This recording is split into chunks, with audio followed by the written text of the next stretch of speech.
Hi, this is CA Jyoti Deshwal and I welcome you all again back to my YouTube channel. I hope that you all are doing great and a very warm welcome if you are coming to this channel for the very first time. इस particular class में we are going to continue with the MCQs जो हम cover कर रहे थे. हमने 50 MCQ तक cover कर लिए थे. So I'm starting with 51 that is MCQ private limited. मैं ज़्यादा टाइम वेस्ट नहीं करूँगी, एनीवेज बहुत ज़्यादा MCQs है तो मैं डायरेक्ट ही जंप कर रही हूँ आपके MCQ के ऊपर. क्या कहता है आपका question, BCO private limited is operating in India for the last 15 years. आपकी कोई कंपनी है जिसका नाम BCO प्राइवेट लिमिटेड कंपनी है, पिछले 15 साल से इंडिया में काम कर रही है. इसकी 3 ग्रुप कंपनीज और हैं जिसकी एक सब्सिडरी इंडिया में है और दो सब्सिडरी इंडिया के बाहर हैं. All these subsidiaries were acquired one by one and investment were made in this company gradually. एक एक करके आपकी कंपनीज ने इन सब्सिडरीज को एक्वायर किया है और ग्रेजुअली इन्वेस्टमेंट करी है. क्या कहता है ग्रेजुअली का मतलब है कि इनिशियली इन कंपनीज का कंट्रोल नहीं था आपकी कंपनी के पास, मतलब हो सकता है पहले 20% की होल्डिंग थी और लेटर ऑन जाकर आपकी कंपनी ने इन कंपनीज के ऊपर कंट्रोल एक्वायर किया है. मतलब इस टाइप की एक्विजिशन को हम क्या कहते हैं, इसको कहते हैं स्टेप एक्विजिशन, राइट. आगे कहता है statutory auditors were have evaluated that all the group companies are significant for the purpose of audit of the consolidated financial statement. आपके स्टैट्यूटरी ऑडिटर कह रहे हैं कि ग्रुप की कंपनी की ऑडिट करने के लिए हमारे लिए ये सारी की सारी सब्सिडीज इंपॉर्टेंट है, जो कि एक सही बात भी है. आगे कहता है question, during the year ended 31 March 2021 the audited financial statement of all the components are available. जब आपके कंपनी का स्टैट्यूटरी ऑडिटर ऑडिट करने बैठा CFS की 31 मार्च 2021 की, उसके पास सारी की सारी कंपनीज की ऑडिटेड फाइनेंशियल स्टेटमेंट अवेलेबल थी except for the French company. मतलब जो उसकी फ्रेंच और एक और उसकी कंपनी कहां पे थी, आयरलैंड में, तो उसकी फ्रेंच कंपनी की ऑडिटेड फाइनेंशियल स्टेटमेंट नहीं आई थी. वो कह रहा है कि वो उसकी आपकी फ्रेंच कंपनी की ऑडिटेड फाइनेंशियल स्टेटमेंट डिले हो गई है और जब तक आपकी CFS की ऑडिट रिपोर्ट बाहर जाएगी तब तक ये इशू नहीं कर पाएंगे अपनी audited financial statement. For the purpose of consolidation करने के लिए the parent company has provided the audited financial statement of other components. उसने क्या बोला कि आप ऐसा करो, जो मेरी इंडिया में सब्सिडरी है उसकी फाइनेंशियल स्टेटमेंट ले लो और जो मेरी ये आयरलैंड वाली सब्सिडरी है इसकी फाइनेंशियल स्टेटमेंट ले लो, ये ऑडिटेड है. अभी फ्रेंच कंपनी की ऑडिटेड फाइनेंशियल स्टेटमेंट मेरे पास नहीं है. प्लीज सजेस्ट, आपको सजेशन देनी है, what can be the possible situation in respect of the financial statement of the French company. मतलब क्या करना चाहिए आपको कि आपकी जो मैनेजमेंट कह रही है कि मेरे पास फ्रेंच कंपनी की ऑडिटेड फाइनेंशियल स्टेटमेंट नहीं है for the purpose of consolidation. देखो section 129 of the companies act 2013 ये कहता है कि अगर कंपनी की वन और मोर सब्सिडरीज हैं, उसकी जॉइंट वेंचर है, एसोसिएट है, मतलब उसके पास ग्रुप कंपनीज है, तो उसको CFS बनानी पड़ेगी और आपका जब कंपनी का ऑडिटर ऑडिट करेगा तो उसके अंदर आपके सारे के सारे CFS की ऑडिटेड फाइनेंशियल स्टेटमेंट भी होनी चाहिए. तो यहाँ पे आपकी जो ये कंटेंशन है मैनेजमेंट की वो गलत है, राइट. तो क्या है आपके option number 1, since the audit of the French company is in progress its financial statement subject to the audit can be considered by the auditor of the parent company and audited signed financial statement can be given to the auditors even after the release of the audited financial statement as this is a matter of the documentation only. This is wrong. This is wrong. ये पहला option कह रहा है कि अगर क्योंकि जो आपकी फ्रेंच कंपनी है उसकी ऑडिटेड फाइनेंशियल स्टेटमेंट को आपकी CFS में इंक्लूड करना और उसकी ऑडिट को आपके कंपनी के ऑडिटर के द्वारा करवाया जाना, it is just a matter of documentation. तो ऐसा करो कि एक बार तुम अपनी कंपनी की ऑडिटेड फाइनेंशियल स्टेटमेंट मतलब CFS की जो आपकी CFS है ऑडिटेड फाइनेंशियल स्टेटमेंट उसको इशू कर दो. उसके बाद आपका ऑडिटर जब फ्रेंच कंपनी की ऑडिट हो जाएगी उसको रिसीव कर लेगा. So this sentence which is being written here is absolutely wrong, क्योंकि अभी अभी मैंने आपको सेक्शन नंबर 129 क्या कहता है इन रिस्पेक्ट ऑफ CFS वो बताया. दूसरा ऑप्शन क्या कहता है, the management should give management accounts to the auditor of द CFS, कि मैनेजमेंट को अपने अकाउंट्स को दे देना चाहिए अपने CFS के ऑडिटर को, मतलब कंपनी के ऑडिटर को, जो कि सही बात है. And auditor can mention the same point in other OM para in his report which is an acceptable approach. Answer again is no. उसको अगर फ्रेंच कंपनी की ऑडिटेड फाइनेंशियल स्टेटमेंट नहीं मिल रही है तो आप मुझे एक बात बताओ, जो उसका ऐसे नंबर 200 में जो उसका ओवरऑल ऑब्जेक्टिव है कि उसको एक रीजनेबल अश्योरेंस ऑब्टेन करनी है that financial statement as a whole का मतलब क्या है कि उसके अंदर फ्रेंच कंपनी की भी तो फाइनेंशियल स्टेटमेंट आ रही है। तो अगर आपकी फ्रेंच कंपनी ने नहीं दी है ऑडिटेड फाइनेंशियल स्टेटमेंट, तो आपका ऑडिटर ऑब्जेक्टिव कैसे अचीव कर पाएगा? तो ये बात भी गलत है। Moving forward to third option, जो कहता है auditor should get the financial statement of the French company excluded. इसने तो बिल्कुल ही गलत बात बोल दी। कह रहे तुम सीएफएस को तो अपनी जो आपकी फाइनेंशियल स्टेटमेंट है आपकी फ्रेंच कंपनी की, उसको तो तुम सीएफएस से हटा ही दो, राइट। फिर आगे कहता है कि if the auditor does not receive the audited financial statement of the French company, उसको अपनी ऑडिटेड रिपोर्ट को मॉडिफाई करना पड़ेगा। This is your right answer. उसको अपनी ऑडिट रिपोर्ट के ऊपर क्या इफेक्ट पड़ रहा है इस चीज का, इसकी इवैल्यूएशन करनी पड़ेगी। Moving forward to next question, that is KB limited. Limited है तो इसका मतलब it is a public company, is engaged in the business of construction. Construction का काम करती है, ठीक है। It has multiple subsidiaries and associates in India. बहुत सारी सब्सिडरीज है इंडिया में, बहुत सारी एसोसिएट कंपनी इसकी हैं, मतलब ग्रुप कंपनीज हैं। The company acquired triple P, ये आगे लिखा हुआ है लिमिटेड, मतलब ऐसे वहां पे लिमिटेड और प्राइवेट लिमिटेड जैसे इंडिया में होता है वैसे जर्मनी में ऐसा कुछ होता होगा। इसने जर्मनी की किसी कंपनी को एक्वायर किया है 1 Feb 2021 में, ठीक है।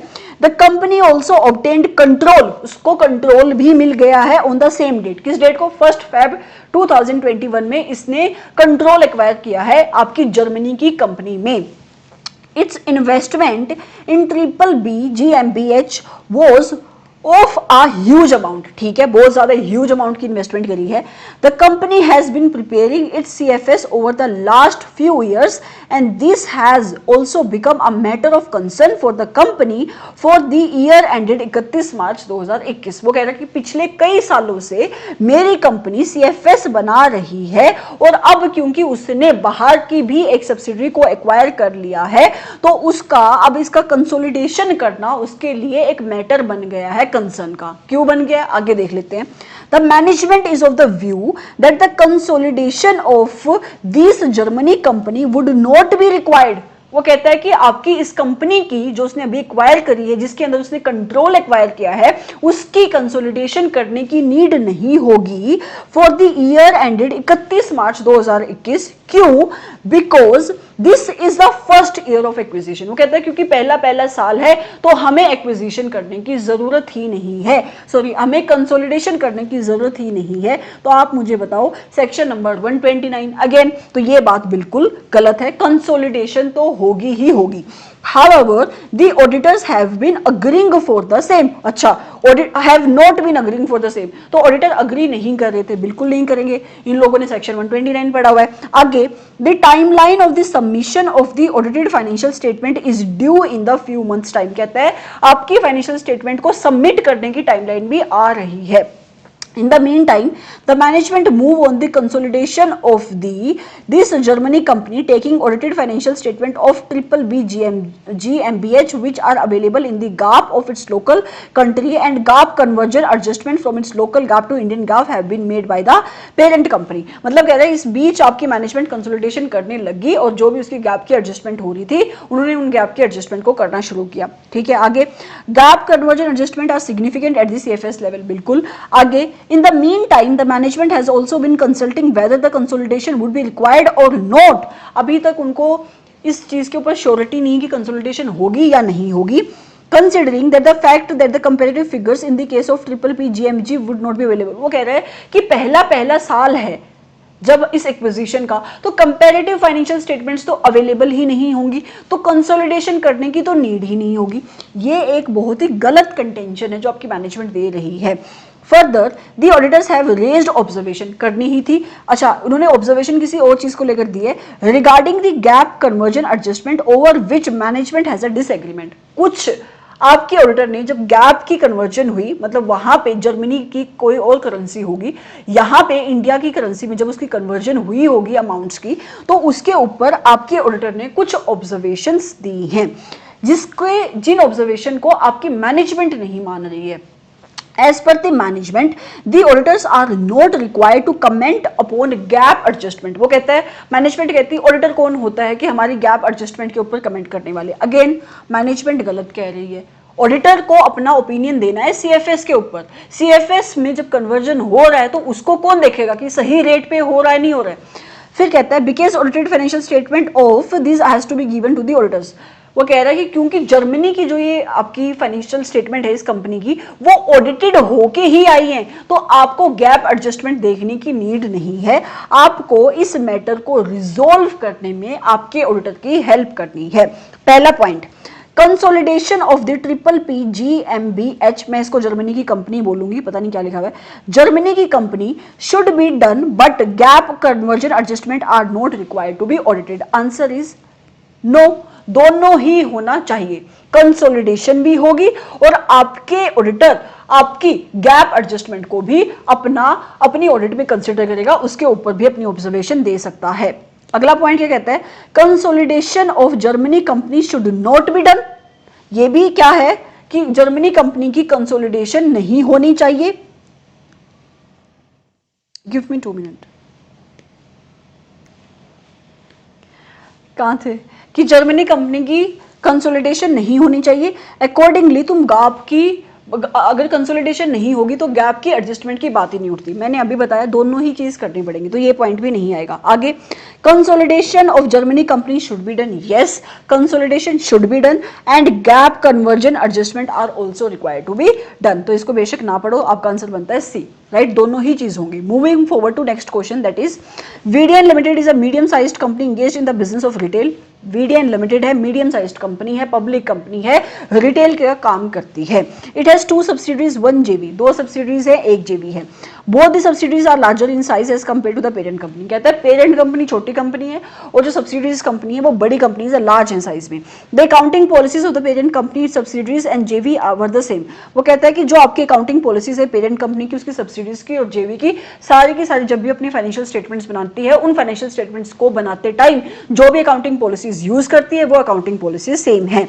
However, during the year ended 31 March 2021, one of its subsidiaries, that is CMA Private Limited, changed the method of depreciation of PPE to the written down value method, which is different from the method which is followed by the parent company, that is SLM method. वो कहता है 31 March 2021 की financial statement जब इसकी एक subsidiary company बना रही थी जिसका नाम है SMA प्राइवेट लिमिटेड, वो पहले SLM फॉलो करती थी क्योंकि उसकी पेरेंट भी वही अकाउंटिंग पॉलिसी फॉलो करती थी, लेकिन इस साल उसने SLM को फॉलो करना छोड़ दिया और उसने WD अडॉप्ट कर लिया। ठीक है, कर सकते हैं। इसका एक रीजन है कि आप आपकी जो पेरेंट कंपनी है उससे अलग हटके डेप्रिसिएशन का मेथड इसलिए यूज कर सकते हो क्योंकि अलग अलग टाइप के एसेट हो सकते हैं आपकी सब्सिडीज के जो आपकी पेरेंट कंपनी से अलग हो सकते हैं, उनकी यूजफुल लाइफ अलग हो सकती है। सो इसमें कोई भी इशू नहीं है। आगे, further this subsidiary also change the method of valuation from FIFO to weighted average method. अभी जो स्टॉक की वैल्यूएशन करते होंगे ना, वो पहले फीफो से करते होंगे, अब फीफो को चेंज करके इन्होंने वेटेज एवरेज मेथड इसको अडॉप्ट कर लिया, which has become different from parent as the parent follows the FIFO method. वो कह रहा है पहले पेरेंट फीफो मेथड फॉलो करती थी, उसकी बाकी सब्सिडीज भी फीफो मेथड फॉलो करती थी, लेकिन जो इसकी ये एक पर्टिकुलर सब्सिडरी है इसने फीफो को छोड़ के वेटेज एवरेज मेथड पे चली गई है, जो कि रोंग है। Reason being consistency. ये आप AS1 में पढ़ते हो कि जब भी आपकी एंटिटीज फाइनेंशियल स्टेटमेंट बनाती है वो मटेरियलिटी, कंसिस्टेंसी, इन सारी चीजों को ध्यान में रखकर बनाती है। तो कंसिस्टेंसी को मेंटेन करने के लिए आपकी जो अकाउंटिंग पॉलिसीज, जो भी वैल्यूएशन की पॉलिसी आपकी पेरेंट फॉलो कर रही है, वही आपके स्टॉक की वैल्यूएशन के लिए आपकी बाकी सब्सिडीज और एसोसिएट को फॉलो करना पड़ेगा। तो ये तो गलत किया। आगे, These changes were made by the subsidiaries because it reflected the better picture of the standalone financial statement। यहाँ पे लिखा है क्योंकि चेंजेस इसलिए कि इन चेंजेस की वजह से जो उनकी SFS है, जो उनकी इंडिविजुअल फाइनेंशियल स्टेटमेंट है, वो अच्छी picture they. Now for the purpose of CFS, अब क्या बन रही है, कंसोलिडेटेड फाइनेंशियल स्टेटमेंट।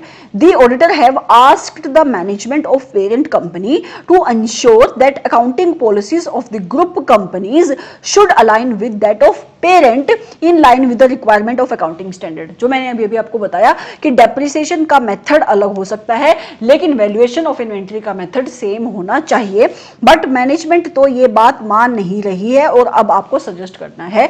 तो सजेशन आप यही दोगे।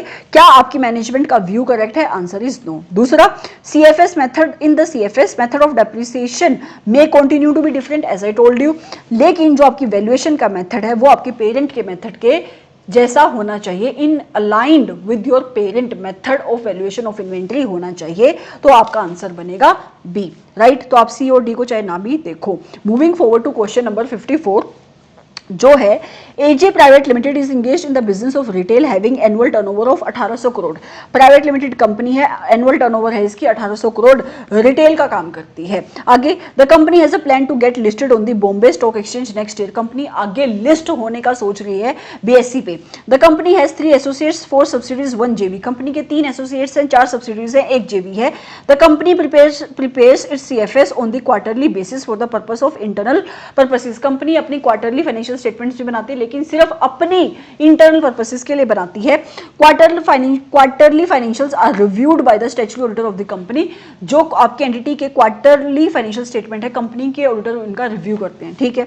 The group companies of the parent company have increased in terms of their size looking at the total assets and the revenue of the group. वो कह रहा है कि जो आपकी पेरेंट कंपनी की ग्रुप कंपनीज है वो इंक्रीज हो गई है, मतलब उनका एसेट का साइज इंक्रीज हो रहा है, उनका रेवेन्यू का साइज इंक्रीज हो रहा है। आगे, for the purpose of the audit of the consolidated financial statement for the year ended 31 March 2021, जब 31 मार्च 2021 की आपकी ऑडिट हो रही थी सीएफएस की, management has request the statutory auditor that it would be able to provide management certified accounts of the JV as its audit would not get completed. वो कह रहा है कि हम ना जेवी की ऑडिटेड फाइनेंशियल स्टेटमेंट नहीं प्रोवाइड कर सकते अभी, जो हमने जर्मनी वाले ऊपर वाले क्वेश्चन में देखा, क्योंकि उसकी ऑडिट नहीं हुई है। हम क्या करेंगे, सर्टिफाइड अकाउंट्स दे देंगे, right, on the time, and even without the JV the auditors would be able to cover 75% of the total asset of the group at consolidated level। वो कह रहा है कि JV के ऑडिटेड फाइनेंशियल स्टेटमेंट के बिना भी आप 75% तक की ऑडिट कर सकते हो, मतलब आपके ग्रुप के एसेट हैं उसका टोटल एसेट का 75% आप अपनी ऑडिट में कवर कर सकते हो। However, statutory auditor are insisting that they need to cover at least 80% of the total asset। वो कह रहे हैं कि हमें सेटिस्फेक्शन तब मिलेगी जब हम आपके ग्रुप के 80% of the total assets cover करेंगे as per the requirement of auditing standard and for the financial of the JV should be audited. वो कह रहे हैं इसके लिए हमें जेवी के ऑडिटेड फाइनेंशियल स्टेटमेंट चाहिए। आपको करनी है एडवाइस, कि आप क्या एडवाइस दोगे। Number 1, The auditor should accept the management certified accounts of the JV। Yes, अगर वो certified financial statement दे रहे हैं, मतलब अकाउंट्स दे रहे हैं, पर audited financial statement नहीं दे रहे हैं, आपका ऑडिटर को उसको एक्सेप्ट कर लेना चाहिए, लेकिन उसका इफेक्ट उसके ओपिनियन के ऊपर क्या पड़ रहा है वो भी उसको देखना पड़ेगा। लेकिन इवेलुएट करेगा implication of the audit report as qualification, तो उसको देनी पड़ेगी for the unaudited components as per the SA number 705, just like in the case of जो हमने अभी ऊपर देखा कि अगर आपके पास ऑडिटेड फाइनेंशियल स्टेटमेंट नहीं है, आपके ऑडिटर को एज पर एसए नंबर 200 एक ओवरऑल ओपिनियन देना पड़ता है कि उसकी financial statement as a whole, और एज अ होल में उसकी कंपोनेंट की भी फाइनेंशियल स्टेटमेंट्स इंक्लूडेड होती हैं, तो क्या वो ट्रू एंड फेयर व्यू देती है या नहीं देती है, तो आपका इसका आंसर बनेगा ए। बाकी ऑप्शन आप पढ़ लेना, क्योंकि अगर मैंने बाकी ऑप्शन कवर करी तो ये तो क्लास बहुत ज़्यादा लंबी जाएगी और मैं आपकी केस स्टडीज तक तो शायद जिंदगी में कभी ना पहुंच पाऊँ, right. Moving forward to next question, that is 55th। क्या कहता है क्वेश्चन, आद्विक लिमिटेड, लिमिटेड मतलब it is a public company, is an unlisted public company, लेकिन लिस्टेड नहीं है ये। The company acquired few companies in the last 3 to 4 years that have been assessed as its subsidiaries associate JV hereinafter jointly called as component। ठीक है, कह रहा है इसके पास 3-4 JV सब्सिडीज वगैरह हैं, लेकिन हम उनको मिला के क्या बोलेंगे अभी, कंपोनेंट्स है इसके, ठीक है। The company prepares its condensed consolidated financial statement every quarter to review the performance of the group। Company हर साल अपनी condensed financial statement बनाती है, हर साल नहीं, हर क्वार्टर अपनी फाइनेंशियल स्टेटमेंट बनाती है, condensed financial statement बनाती है ताकि वो अपना टाइम टू टाइम रिव्यू कर सके। In the past years, the company used to get the financial of its component reviewed या audited on a quarterly basis। पहले क्या होता था कि कंपनी अपना रिव्यू भी करवाती थी और अपनी ऑडिट भी करवाती थी अपने कंपोनेंट्स की, पिछले जो उसके लास्ट ईयर में अभी तक उनकी ये प्रोसेस चल रही थी।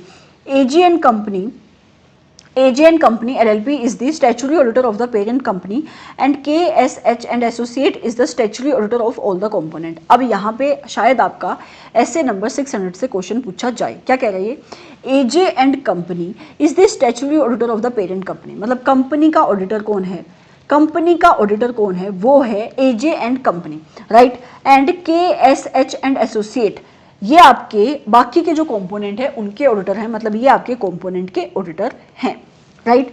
Quarterly condensed consolidated financial statement of the group are reviewed by the statutory auditor as per the terms of engagement letter। जब भी उन्होंने ऐसे नंबर 210 में engagement letters के terms को agree किया होगा तो उसने क्या किया, उसने बोला कि जो भी आपकी condensed consolidated financial statement जो क्वार्टरली बेसिस पे बनाती है उसका रिव्यू करते हैं, ऑडिट नहीं करते हैं, रिव्यू करते हैं आपके स्टैच्यूटरी ऑडिटर्स, ठीक है। आगे AJ and company has communicated to Advik limited, उसने आपकी कंपनी को बताया, क्लाइंट को बताया that in line with the requirements of companies act 2013 it would also be required to undertake audit या limited review of all the components which would be consolidated with those of your Advik Limited and not for KSH and Associates are the statutory auditors currently। वो कह रहे हैं कि ये जो आपके component है ना, कंपनीज एक्ट 2013 की कोई ऐसी प्रोविजन है जो ये कहती है कि जिस जिस कंपोनेंट की फाइनेंशियल स्टेटमेंट आपकी CFS की फाइनेंशियल स्टेटमेंट में इंक्लूडेड है, आपके स्टैट्यूटरी ऑडिटर की रिस्पॉन्सिबिलिटी है कि उसको या तो ऑडिट करनी है या तो उसका लिमिटेड रिव्यू लेना है। अब आपका क्वेश्चन क्या है, मैनेजमेंट इस बात से नहीं मान रही है, वो तो कह रही है कि हमारे पास तो है ना कंपोनेंट के auditor, as they do not want to change KSH and Associate as the auditor of the component and the requirement mentioned by AJ and company would lead to the duplication of the work as well as of the management, please advise। अब आपको advice देनी है कि right approach क्या है। अब इस question में मैं सारे के सारे ऑप्शन पढ़ूंगी, रीजन बीइंग कि आपको मुझे हर एक ऑप्शन का मतलब बताना है कि ये ना है, हाँ है तो क्यों है। Number 1, in an audit review, क्योंकि अच्छा इंपॉर्टेंट क्वेश्चन है, ऑडिट क्या होती है और रिव्यू क्या होती है उसके ऊपर। इन एन ऑडिट रिव्यू, और हो सकता है कि क्वेश्चन में ऐसे नंबर 600 का भी इम्प्लीकेशन हो, राइट। इन एन ऑडिट या review of the consolidated financial statement whether condensed और complete, the principal auditor is required to perform various procedures in accordance with SA 600 using the work of another auditor, hence requirement of auditor is valid। देखो audit के time पे ऐसे number 600 लगता है, review के standards होते हैं हमारे अलग स्टैंडर्ड, राइट। तो ये रिव्यू वाली बात यहाँ पे क्यों लिखी है, I have no idea. Moving forward to next option, in an audit or review of consolidated financial statement whether condensed or complete, the principal auditor is required to perform various procedures in accordance with the requirement of the company's and account audited rules and hence requirement of auditor is valid। कौन से rules है, मैंने तो आज तक कोई rules नहीं पढ़े ऐसे। आगे, in an audit या review of a consolidated financial statement whether condensed or complete, the principal auditor is not required to re-perform audit या limited review of the component and hence the requirement is not correct। Let me give you a brief overview। एक बार मैं D option भी पढ़ लेती हूँ, क्या लिखा है। Management and the auditor need to decide this mutually as this is based upon the contractual arrangement between them। अच्छा, तो मतलब बाकी हमारे SAS कंपनीज एक्ट में लिखी हुई बात फालतू है, आपस में बैठ के थोड़ी वो डिसाइड कर सकते हैं, तो ये बिल्कुल ही इरेलीवेंट बात है। अब सुनो, SA नंबर 600 किसकी बात करता है, ये बात करता है using the work of other auditor, using the work of responsibility of your company का auditor while he decide to use the work of other auditor. Other auditor मतलब कंपनी के ऑडिटर का काम जब वो यूज करता है तो आपकी कंपनी के ऑडिटर की रिस्पॉन्सिबिलिटी क्या होती है, स्टैंडर्ड में वर्ड यूज होता है प्रिंसिपल ऑडिटर की रिस्पॉन्सिबिलिटी क्या होती है, वो हम ऐसे नंबर 600 में पढ़ते हैं। और वहाँ पे एक पॉइंट ये भी पढ़ते हैं कि जो चीज़ आपके कंपोनेंट के ऑडिटर ने ऑडिट कर दी उसकी रिस्पॉन्सिबिलिटी आपके कंपोनेंट के ऑडिटर की ही है, मतलब उसको दोबारा से उसकी ऑडिट नहीं करनी है, क्योंकि अगर वो मेंबर है ना ICI का तो उसको भरोसा करना पड़ेगा कि उसके पास भी नॉलेज है, तो उसको कोई भी ऑडिट या रिव्यू नहीं करना है, राइट। तो इसका आंसर बनेगा C। मैंने सारे ऑप्शन आपको इसलिए पढ़ाए ताकि आपको जब भी ये रिव्यू और ऑडिट वाला क्वेश्चन आए या ऐसे नंबर 600 से क्वेश्चन आए तो आपको थोड़ा सा आइडिया हो कि कैसे। मैं बीच बीच में सारे क्वेश्चन, बीच बीच में सारे ऑप्शंस भी पढ़ा दूंगी, लेकिन अगर मुझे लगता है कि बिल्कुल ही इरेलीवेंट है तो मैं छुड़वा दूंगी। रीज़न बीइंग क्योंकि बहुत ज़्यादा लेंदी क्लासेस होती हैं इनकी। एक केस स्टडी को पढ़ना अपने आप में बहुत बड़ी बात है, और अभी तो आई थिंक केस स्टडी तो अभी शुरू भी नहीं हुई, ये तो MCQ है। Moving forward to question number 56 जो कहता है entity P is audited by a different auditor than the parent Q। मतलब एंटिटी P की ऑडिट कोई और करता है और पेरेंट एंटिटी Q की ऑडिट कोई और करता है। मतलब फिर से वही बात, कंपोनेंट का ऑडिटर कोई और है और कंपनी का ऑडिटर कोई और है, तो हो सकता है इससे नंबर 600 की रिक्वायरमेंट यहाँ पे भी आई। The principal auditor, that is the auditor of entity Q, decides to use the work of auditor of the component, that is entity P। वो कह रहा है कि प्रिंसिपल का ऑडिटर सोच रहा है कि मैं अपने कंपोनेंट के ऑडिटर के काम को यूज कर लूँ जब भी वो अपनी CFS की ऑडिट कर रहा है, तो उसको किस स्टैंडर्ड की रिक्वायरमेंट के साथ कंप्लाई करना पड़ेगा। काश इतना आसान स्टैंडर्ड, इतना आसान क्वेश्चन तुमसे पूछा जाए एग्जाम में तो क्या ही बात होगी, लेकिन पूछा नहीं जाएगा तो ऐसे लगेगा 600। ठीक है, आगे 57th क्वेश्चन क्या कहता है ये, you are the internal auditor of FCD bank limited for the financial year 2020 and 21 and bank maintains all the data on the computer. कहता है 2020-21 के लिए तुम बैंक के ऑडिटर हो और बैंक अपने सारे के सारे डाटा को कंप्यूटर पे रखता है। ठीक है, you are instructed by your senior to verify the loan against FD। Bank की रिवीजन की क्लास मैंने चैनल पे डाली हुई है, अगर आपने नहीं देखी है तो जाके देख लो। आप कौन हो, आप हो छोटे मोटे आर्टिकल। आपके सीनियर ने आपको इंस्ट्रक्शन दी कि जाके लोन को वेरीफाई करो, कौन से लोन जो FD के अगेंस्ट इशू हुए हैं उन लोन्स को वेरीफाई करो। As per the scope of audit, जो आपके ऑडिट के स्कोप में बातें थी उनके according, you need to ensure that proper lien has been marked. आपको ये देखना था कि जो भी आपके लोन है, जो भी आपकी FD है, क्योंकि लोन किसके अगेंस्ट है, FD के अगेंस्ट लोन है, FD के ऊपर लियन मार्क हो गया, मतलब उनको असाइन कर दिया गया है आपके बैंक के फेवर में, against which loan has been issued. ठीक है, which of the following procedure, आप क्या प्रोसीजर फॉलो करोगे, कॉमन सेंस। ठीक है, देखते हैं क्या प्रोसीजर लिखे। Number 1, ensure that all the fixed deposit receipts are attached along with the approved loan document.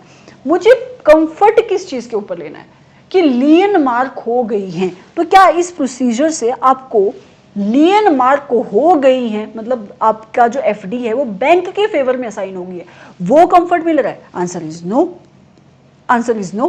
तो कैसे है यहाँ पे, आप यहाँ पे तो सिर्फ इतना लिखा कि जो भी आपकी FD की रिसिप्ट है ना उसको तुमने अपने लोन डॉक्यूमेंट के साथ अटैच कर दिया, मतलब जो आपके FD की रिसिप्ट या सर्टिफिकेट होंगे उसको अपनी फाइल के साथ अटैच कर दिया। तो ये तो यहाँ पे हमें जो हमारा मेन पर्पस है कि आपकी FD के ऊपर लियन मार्क हो गई है, वो FD आपकी बैंक के फेवर में असाइन हो गई है, वो यहाँ पे नहीं मिल रहा। Moving forward to second option, ensure that all FD receipts against which loan has been sanctioned are discharged in the favor of bank and check that lien is marked in the computer system। ये बिल्कुल सही बात है। ठीक है, कि सारे के सारे बैंक के फेवर में वो असाइन हो चुकी हैं एंड कंप्यूटर में भी लियन मार्क हो चुकी है, मतलब फिजिकली नहीं बल्कि कंप्यूटर में भी, आपके IT सिस्टम में भी वो लियन मार्क हो चुकी है। तो कौन सा क्वेश्चन था ये, तो आपके 57 का बनेगा B। C और D भी पढ़ लेते, क्या लिखा है, क्या हो सकता है बेटर अप्रोच हो। Discuss the process followed for the lien marking. Process क्यों डिस्कस करनी है, हमें कंफर्ट लेना है ना। Ensure that all the fixed deposit received against which loan has been sanction are discharged in the favour of bank. अभी कैसे discharge हो जाएगा बैंक के फेवर में, अभी तो अच्छा आगे भी कुछ लिखा है, discharge in the favour of bank, check that lien is marked in the computer software. ये बात तो ठीक है, लियन मार्क होगी कंप्यूटर सॉफ्टवेयर में।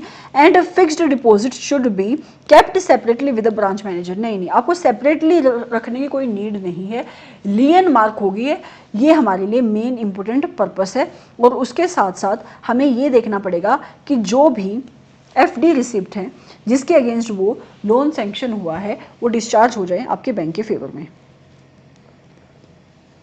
तो ये बैंक के पास रखना पड़ेगा या ब्रांच मैनेजर के पास सेपरेटली रखना पड़ेगा। This because of this sentence it is making it is wrong. ठीक है, बाकी वो डिस्चार्ज हो गई है, मतलब डिस्चार्ज का मतलब इसने शायद असाइन लिखना चाहिए था, यहाँ पे डिस्चार्ज पता नहीं क्यों लिखा है। Right word should have been assigned होगी है बैंक के फेवर में। डिस्चार्ज कैसे हो जाएंगी जब तक वो लोन चल रहा है। एनीवेज तो आपका आंसर बनता है सी, नहीं सॉरी आपका आंसर बनता है बी। सी क्या लिख दिया मैंने, बी बनता है आपका answer. Moving forward to question number 58। अगर बाई चांस मैं किसी क्वेश्चन का आंसर गलत दे दूं, दे भी सकती हूँ राइट, क्योंकि I am also a human being. कई बार मेरे दिमाग में कोई और आंसर चल रहा होता होगा और लास्ट में जब मैं एमसीक्यू पे टिक कर रही हूँ, हो सकता है मैं किसी गलत एमसीक्यू पे टिक कर दूँ। सो कमेंट बॉक्स में बता दिया करो कि ये गलत है। अपने मन में मत सोच के बैठा करो कि ऐसे मैम ने गलत आंसर दे दिया, मैम ने गलत आंसर दे दिया, है ना। तो बता सकते हो तुम मुझे कि ये आपने गलत बताया है, क्योंकि ह्यूमन एरर है, किसी से भी गलतियां हो सकती हैं, मुझसे भी गलतियां हो सकती हैं। और स्पेशली तब जब मैं एक कैमरा के सामने बैठ के बात कर रही हूँ, मैं मेरे सामने कोई ह्यूमन बीइंग नहीं है। और इतनी सारी केस स्टडीज़ को कवर करना अपने आप में एक टाइम के बाद बोरियत हो जाती है। स्पेशली मैं 2-3 बार इनको पहले करवा चुकी हूँ, तो वैसे तो मुझे पता है कि इनके आंसर क्या हैं, लेकिन रीज़न देने के साथ साथ अब याद नहीं रहते ना कि 125 एमसीक्यू हैं, शायद 125 है, पता नहीं कितने, 130 समथिंग। उसके बाद केस स्टडीज़ है, इतनी बड़ी बड़ी हैं, तो आंसर तो इनके याद रह ही नहीं सकते। तो अगर बाई चांस मैं कुछ गलत बोल दूँ कहीं पे भी, तो आप कमेंट बॉक्स में डाल दिया करो कि गलत बोल दिया आपने। कई बार हो सकता है कि सेक्शन, मुझे पता नहीं कि मैंने कहाँ गलत बोली ये बात, बट मुझे ऐसा लगता है कि कहीं पे इंटरनल फाइनेंशियल कंट्रोल का सेक्शन है 143 सबसेक्शन 3। अब या तो मेरे दिमाग में ऐसा कि मैंने वहाँ पे 134 बोला है, या तो मैंने एक्चुअल में 134 बोला है, आई डोंट नो। तो हो सकता है कि मैं कई बार सेक्शन गलत बोल दूँ, तो तुम वहाँ पे कोट कर सकते हो कि मैम आपने गलत बोला है, ठीक है। आगे moving forward, PFS Bank was engaged in the business of providing portfolio management services to its customer. Okay, PFS Bank अपने कस्टमर को पोर्टफोलियो मैनेजमेंट सर्विसेज प्रोवाइड करता है, for which it took prior approval from the RBI। ठीक है, इसने पहले RBI का approval लिया है। Your firm has been appointed as a statutory auditor of the bank financial statement for the year ended 2020-21। आपकी कंपनी को सॉरी आपकी फर्म को बैंक ने अपना स्टैट्यूटरी ऑडिटर अपॉइंट किया है फाइनेंशियल ईयर 2020-21 के लिए। Your senior has instructed you to verify the transaction of the portfolio management services. उसने बोला जाके PMS की तुम ट्रांजेक्शन तुम चेक करो। बैंक दो टाइप की इन्वेस्टमेंट मेंटेन कर सकता है, एक अपने नाम पे, दूसरा अपने क्लाइंट के नाम पे। क्लाइंट के नाम पे जो इन्वेस्टमेंट मेंटेन करता है, जो सर्विस वो देता है पोर्टफोलियो मैनेजमेंट सर्विस, उसको ये यहाँ पे PMS कहते हैं, right. While verifying the transactions you notice, जब तुम PMS ट्रांजेक्शन्स की वेरिफिकेशन कर रही थे उस टाइम पे तुमने कुछ नोटिस किया। क्या नोटिस किया? You noticed that bank has not prepared separate record for PMS transaction, कि बैंक ने PMS ट्रांजेक्शन के लिए कोई भी सेपरेट रिकॉर्ड नहीं प्रिपेयर किया है from the bank on investment. देखो दिस इज रॉन्ग। जब हम बैंक का चैप्टर पढ़ते हैं वहाँ पे उसको सेपरेट रखनी पड़ती हैं अपनी इन्वेस्टमेंट, और जो इन्वेस्टमेंट उसने PMS मतलब जो इन्वेस्टमेंट उसने अपने क्लाइंट के बिहाफ पे होल्ड करी हैं, पोर्टफोलियो मैनेज करने के लिए, अपने क्लाइंट के पोर्टफोलियो को मैनेज करने के लिए होल्ड करी हैं, तो उसको दोनों की सेग्रीगेशन करनी पड़ेगी। और PMS की जो आपकी इन्वेस्टमेंट होती है उसका एक एक्सटर्नल बंदा आकर उसकी ऑडिट भी करता है, ठीक है। आगे कहता है as a statutory auditor what will be your decisions for the verification of PMS transaction. आपका क्या डिसीजन होगा? सुनो अभी मेरी बात। It is not necessary to maintain a separate records for the PMS clients from banks own investment, so the auditor can verify the PMS transaction as a part of investment verification. बेशक काट दो, मैंने अभी आपको बताया कि उसको segregate रखना, उसको अलग अलग रखना पड़ता है। आगे कहता है कि एज पर RBI की guidelines PMS investment need to be audited separately by external auditor. Yes, these have to be separated by your external auditor and the auditors are required to give a certificate separately for the same। और auditor को एक separate certificate भी देना पड़ता है। और ये कहाँ पे पढ़ा था? जब मैंने बैंक ऑडिट का सेकंड कंसेप्ट बताया था कि आपका बैंक का ऑडिटर कौन कौन से, आपका स्टैट्यूटरी ऑडिटर मतलब जो एक्सटर्नल ऑडिटर होता है वो कौन कौन से सर्टिफिकेट और रिपोर्ट इशू करता है, राइट। आगे कहते हैं so in the above case auditor should not verify the PMS transactions and advise the bank to segregate the PMS। वगैरह PMS का फंक्शन तुम अलग कर दो और उसका सर्टिफिकेट किस कौन प्रोवाइड करेगा? आपका एक्सटर्नल ऑडिटर प्रोवाइड करेगा। तो इसका answer will be B। C और D भी पढ़ लेते हैं क्या लिखा है। The auditor can give a qualified opinion. नहीं, नहीं दे सकता। Auditor should verify the PMS fund are not utilised for being, ये कहानियां लिखेगा आगे और कुछ नहीं लिखेगा, ठीक है। तो आपका आंसर बनता है बी। फिर भी अगर आपको कहानियां पढ़नी है तो आप पढ़ लो, लेकिन अगर आपको कोई चीज़ 100% सर्टेनिटी से पता है ना, तो आपको कहानियां पढ़ने में टाइम वेस्ट करने की नीड नहीं है। और सर्टेनिटी तब आती है जब आपको कंसेप्ट की क्लियरिटी होती है। Moving forward to question number 59 which is your firm has been appointed as the statutory auditor by the nationalised bank for the year 2020-21, ठीक है। आपकी फर्म को स्टैट्यूटरी ऑडिटर अपॉइंट किया गया बैंक का फाइनेंशियल ईयर 2020-2021 के लिए। Your senior advised you to check all the standard assets shown in the balance sheet as on 31 March 2021। उसने बोला कि जितने भी बैलेंस शीट में ये स्टैंडर्ड एसेट आ रहे हैं ना, उनकी सबकी चेकिंग करो, ठीक है। While verifying you observed that one of the account was regularized on 28 मार्च 2021। कोई अकाउंट एनपीए हो गया होगा पहले 28 मार्च 2021 को। फाइनेंशियल ईयर खत्म कब होगा? 31 मार्च 2021 को। अकाउंट को रेगुलर कब किया गया? 28 मार्च 2021 को। बैलेंस शीट के बिल्कुल पहले अकाउंट को रेगुलर किया गया है। तो जब भी कोई भी अकाउंट बैलेंस शीट के पहले रेगुलर होता है, आपके ऑडिटर का दिमाग चलना चाहिए, उसको अलर्ट होना चाहिए, कहीं ये मैनिपुलेशन तो नहीं, कहीं मैनेजमेंट ने, मतलब बैंक की मैनेजमेंट ने फंड्स को घुमाया तो नहीं है, just to show a better position about their NPAs, कि भाई बैंक की बैलेंस शीट डेट पे उसके एनपीए कम दिखे, तो उसने अपने एनपीएस को रेगुलर तो नहीं करवाया है अपनी मिस एप्रोप्रिएशन ऑफ फंड्स करके, ठीक है। बहुत ज्यादा ट्रांजैक्शन घुमाई जाती है बैंक में, specially near the balance sheet date, right. अब कहता है for which interest and instalment amount was overdue for the quarter ended 30 September 2020। 2020 से इसमें बैलेंस नहीं आ रहा था, कोई इंटरेस्ट की पेमेंट नहीं आ रही थी, कोई प्रिंसिपल का रीपेमेंट नहीं आ रहा था, और बैलेंस शीट से मतलब 28 मार्च 2021 में जस्ट बिफोर बैलेंस शीट इसको रेगुलर कर दिया गया। The account was regularized after the repayment of interest and overdue installment amount was done on 26th March 2021, ठीक है। 26 मार्च को पेमेंट आई, 28 मार्च को अकाउंट को रेगुलर कर दिया गया। On the last day of the financial year 31 March was reckoned as the date of account becoming the NPA by the bank। वो कहते हैं 31 मार्च को हम अपने NPA दिखाते हैं, कितने 31 मार्च को NPA होते हैं। As a statutory auditor will you agree with the bank की पॉलिसी? देखो, बैंक की पॉलिसी से हमें कोई इशू नहीं है। बैंक की पॉलिसी ठीक है, आप कर सकते हो। अगर कोई बंदा 26 मार्च को पैसे लेकर आता है तुम्हारे पास कि ये लो 30 सितंबर से मैंने कोई पैसे नहीं पे करे हैं और अब तुम इन पैसे को अपने पास रख लो, तो तुम उसको मना थोड़ी करोगे कि मुझे नहीं चाहिए ये पैसे। बैंक तो पैसे ले ही लेगा ना, उसके पास तो पेमेंट आ रही है, वो तो खुश हो जाएगा कि अकाउंट एनपीए से बाहर आ रहा है। लेकिन बात यह है कि वो पैसे जेन्युइन फंड से आने चाहिए। ऐसा नहीं होना चाहिए कि बैंक कोई और लिमिट इशू कर रहा है, उसको अलग तरीके से फंड प्रोवाइड कर रहा है ताकि वो अपने किसी और अकाउंट को रेगुलर कर ले, और बाद में जब बैलेंस शीट डेट चली जाती है वो वहां से पैसे निकाल के अपने इस अकाउंट को बंद कर देता है और फिर से वो अकाउंट इरेगुलर हो जाता है, ठीक है। तो ऐसा नहीं होना चाहिए। तो ये पॉइंट क्या है? पहला point, as the interest charge in the account was overdue for more than 90 days from the end of the quarter, it should be classified as NPA and should be considered as a substandard. ये तो irrelevant बात है यहाँ पे जो लिखी है, right. आगे, as the overdue interest and instalment amount was paid before the balance sheet date, there is no reason to classified. ठीक है कि कोई रीजन नहीं है उसको एनपीए क्लासिफाई करने का। बेटर आंसर देखते हैं, better answer, the auditor should not agree with the bank की पॉलिसी। ऑडिटर को बैंक की पॉलिसी से कोई इशू नहीं होना चाहिए, तो ऑडिटर को बैंक की पॉलिसी से अग्री नहीं करना, ये तो बात ही गलत है। बैंक की पॉलिसी ऐसी हो सकती है। आगे, bank can regularise the account before the balance sheet date. Yes, bank की पॉलिसी हो सकती है, but should ensure that the amount has been paid through genuine resources.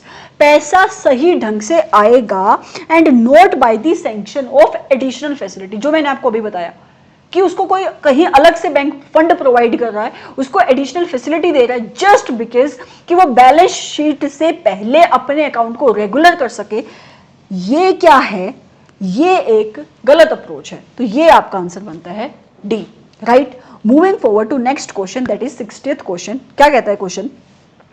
XYZ Bank Limited had an NPA account of Messrs Glen Park showing recoverable amount of 55 lakhs in the books.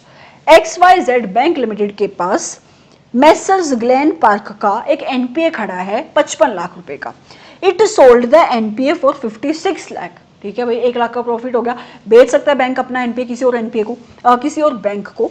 Please select as to which of the following options are correct. तो तुम कहां पे डालोगे इस पैसे को, आपको ये बताना है. नंबर 1, क्रेडिट कर दो P&L में. नहीं, सबसे पहले तुम प्रोविजन के साथ उसका सेटअप करोगे, राइट.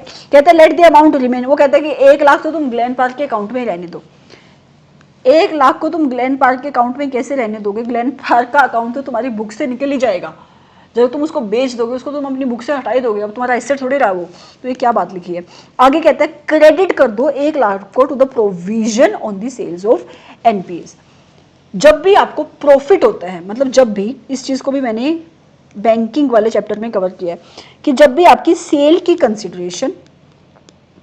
कंसिडरेशन ज्यादा होती है book value of your NPA से, मतलब एसेट से, मतलब क्या हुआ, आपको प्रॉफिट हुआ. इस केस में प्रॉफिट हुआ 55 लाख का एनपीए कितने में बेचा? 56 लाख में बेचा. प्रॉफिट कितने का हुआ? 1 लाख का हुआ.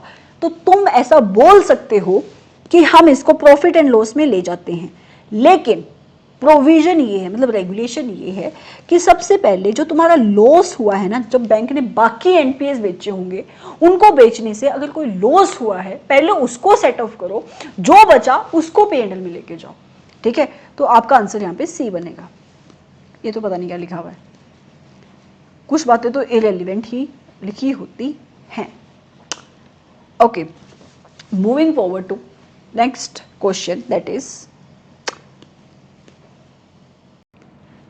Okay, let's start with question number 61. That is, KIC Limited is a company which is engaged in the business of general insurance and has been in the existence for over 15 years. KIC Limited है, मतलब it is a public company. It is a public company, general insurance का काम करती है, पिछले 15 साल से general insurance का काम कर रही है. तो इसका मतलब इंश्योरेंस कंपनी के चैप्टर से क्वेश्चन हो सकता है. The company has a subsidiary company PIC limited. Company की एक सब्सिडरी कंपनी है जिसका नाम है PIC limited, which is also engaged in the business of insurance other than the general insurance. मतलब उस कंपनी के पास जनरल इंश्योरेंस के अलावा भी इंश्योरेंस है, मतलब LIC होगी, राइट, लाइफ इंश्योरेंस होगी. कहता है the previous statutory auditor of the PIC limited have also completed their tenure as an auditor and accordingly have resigned and the management of the PIC Limited is looking for the new statutory auditors. आपके जो PIC Limited का पिछला auditor है उसने resign कर दिया और अब आपकी PIC Limited की मैनेजमेंट नए ऑडिटर को ढूंढ रही है. अच्छा जी, आगे KB and Associate is a firm of chartered accountant, have vast experience of audit of the insurance companies and would like to get appointed as the auditor of the PIC Limited. अब ये क्या कह रहे हैं, जो आपके KB and Associates है, they are chartered accountants, large experience है इंश्योरेंस कंपनीज की ऑडिट करने का, ये चाहते हैं कि ये आपकी PIC Limited के ऑडिटर बने. KB and Associate is a large firm and they have also employed expert engineers, valuers, lawyers for various client services. बहुत बड़ी फर्म है, उसके एक्सपर्ट, उनके पास एक्सपर्ट्स भी हैं, जैसे इंजीनियर्स हैं, वैल्यूअर्स हैं, लॉयर्स हैं, और भी बहुत सारे एक्सपर्ट्स उनके पास हैं. The firm is evaluating as to what should be the criteria for getting appointed as the auditor of the PIC Limited. अब वो ये सोच रहे हैं कि अगर हमें इस इंश्योरेंस कंपनी का ऑडिटर बनना है तो इसका क्राइटेरिया क्या होगा, कौन कौन सी वो कंडीशंस है जो हमें फुलफिल करनी पड़ेंगी. Because in the past they have audited only the holding companies and considering a subsidiary company for the first time. वो कह रहे हैं इंश्योरेंस कंपनीज का ऑडिट तो हमने पहले भी किया है, लेकिन वो सारी की सारी होल्डिंग कंपनीज थी, ये सब्सिडरी कंपनी पहली बार आई है, तो हमें क्राइटेरिया जानना है कि इसका क्राइटेरिया क्या होगा. In this context please help the firm. आपको क्या करना है, आपको फर्म की मदद करनी है. ठीक है, देख लेते हैं क्या है आपके options. Number 1, the firm should, which question it is, which question, 61, right. The firm should be appointed by the board of the directors of the PIC Limited and should ensure that they do not take up the audit of more than 2 insurance companies. 3 insurance companies की audit ले सकते हैं वो. ठीक है, ये सीधा सीधा इंश्योरेंस कंपनी वाले चैप्टर से क्वेश्चन है, तो ये तो नहीं बनेगा. अगला देख लेते हैं क्या लिखा है. Firm should be appointed by the, हाँ, और अपॉइंटमेंट कौन करेगा, आपका C&AG करेगा, general India controller and auditor general of India, and should ensure that they do not take up to more than 3 insurance companies. इसमें कोई भी समझाने वाला पॉइंट है ही नहीं है। रीजन बीइंग सीधा सीधा इंश्योरेंस कंपनी के ऑडिटर की अपॉइंटमेंट कैसे होती है, तो ये आपके इंश्योरेंस कंपनी वाले चैप्टर से क्वेश्चन बनता है।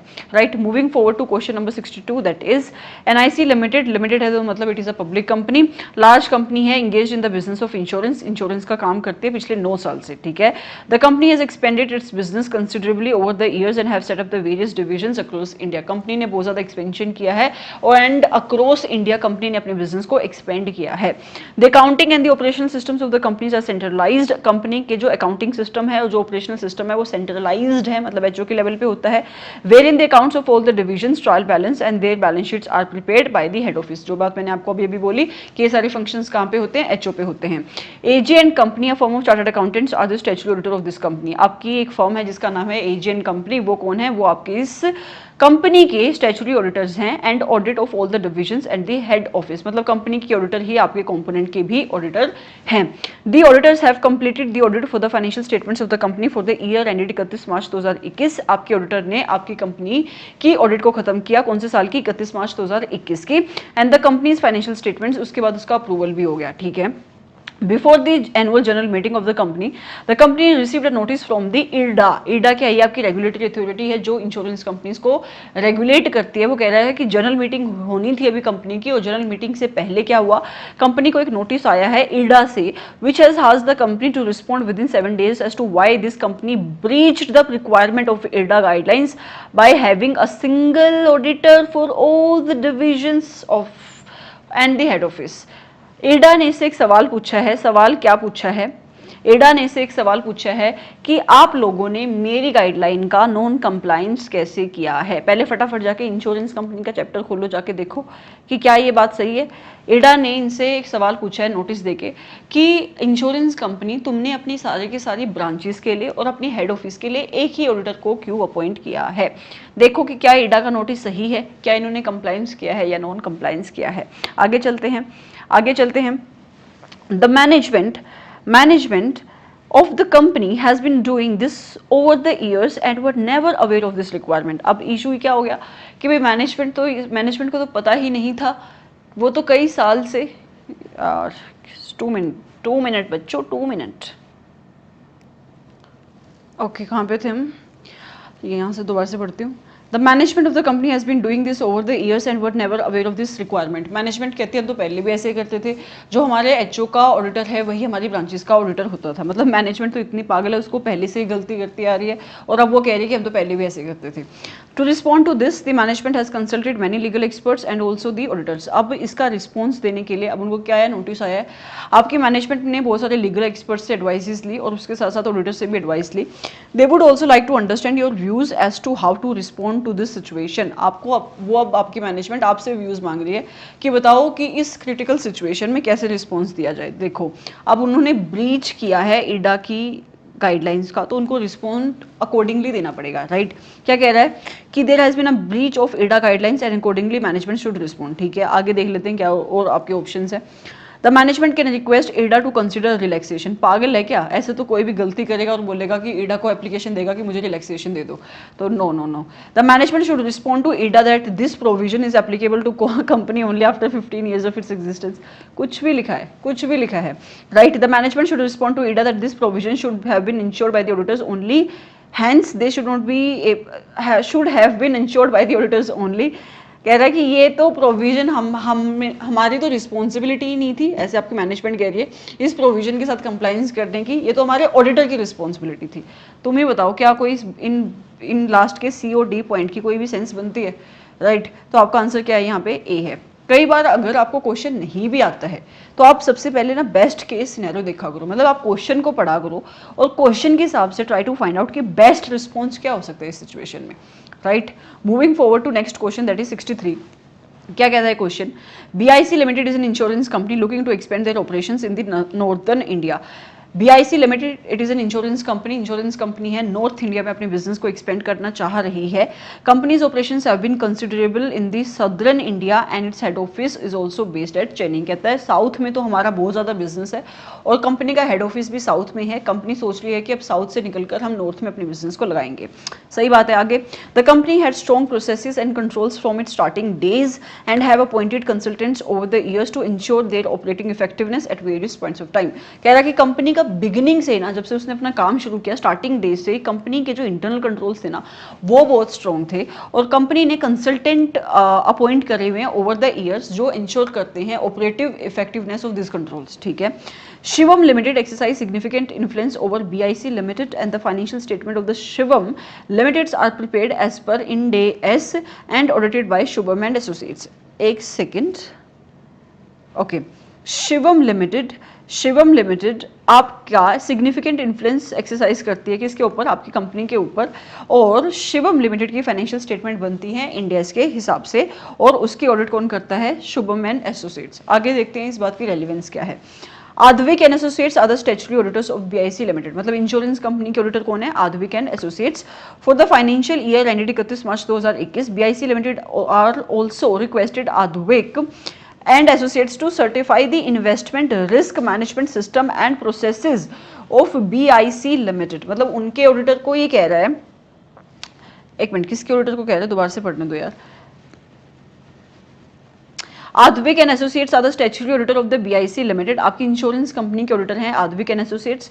For the financial year ended 31 March 2021 BIC limited also requested Aadhvik and associates to certify the investment risk management systems and processes of BIC limited. ठीक है, वो अपने ही ऑडिटर को कह रहा है कि तुम हमारे रिस्क मैनेजमेंट सिस्टम की भी सर्टिफिकेशन दे दो as per the discussions with Shivam limited. उन्होंने शिवम लिमिटेड के साथ डिस्कशन करी है और उसको बेस बना के उसने अपने ऑडिटर को ये बात बोली है।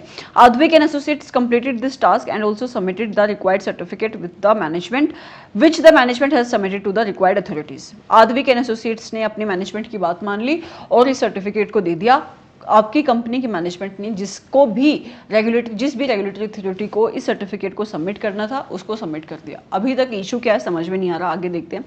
After submission BIC limited received a notice from the insurance regulatory and development authority of India. मतलब आपकी रेगुलेटरी अथॉरिटी जिसको सबमिट करना था वो कौन थी?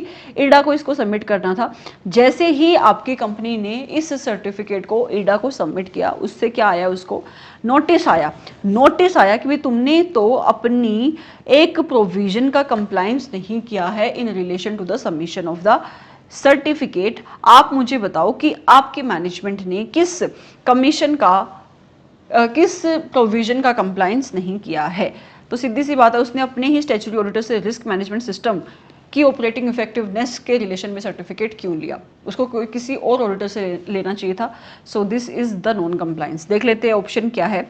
Number 1, BIC Limited being an associate of a company and because of the fact Ind AS is applicable on the Shivam Limited should have appointed another firm of chartered accountants along with the Advik and associates from the certification board। देखो, किसी और auditor को appoint करना चाहिए था certification work के लिए, लेकिन रीजन ये नहीं है कि उसके ऊपर इंड एस एप्लीकेबल होते हैं और इस वजह से किसी और को अपॉइंट करना चाहिए था। मतलब उसकी एसोसिएट कंपनी के ऊपर अगर इंड एस एप्लीकेबल होते हैं तो ये तो रीजनेबल सी बात लिखी हुई है यहाँ पे। रीजन ये है कि जो आपकी कंपनी के स्टैट्यूटरी ऑडिटर थे उन्होंने सर्टिफिकेशन क्यों करी, राइट, इसलिए वो नॉन कंप्लायंस है। आगे लिखा है BIC limited should have got this certification work done from their internal auditor. Internal से नहीं करने का। फिर कहता है BIC limited should not have got this certification work done from their statutory auditor. Yes, external auditor से ये certification होनी चाहिए थी, राइट। वो कहता है कि शुभम एंड एसोसिएट से करवा लो, ये तो बिल्कुल ही गलत बात है। तो आपका आंसर क्या बनेगा इसमें? C बनेगा। Moving forward to question number 64 जो है, Below is an extract of the list of the supplier statement as on 31 March 2021 held by the company and corresponding payable ledger। ठीक है, balance at the same date along with the commentary on the noted differences।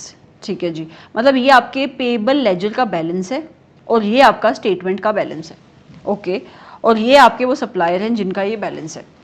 The difference is the balance of the in the balance of the seat company. ये जो balance है, ये जो 20 ₹1000 का difference आ रहा है इस कंपनी के बैलेंस में, it is due to an invoice which is under dispute due to defective goods which were returned on the 30 March 2021।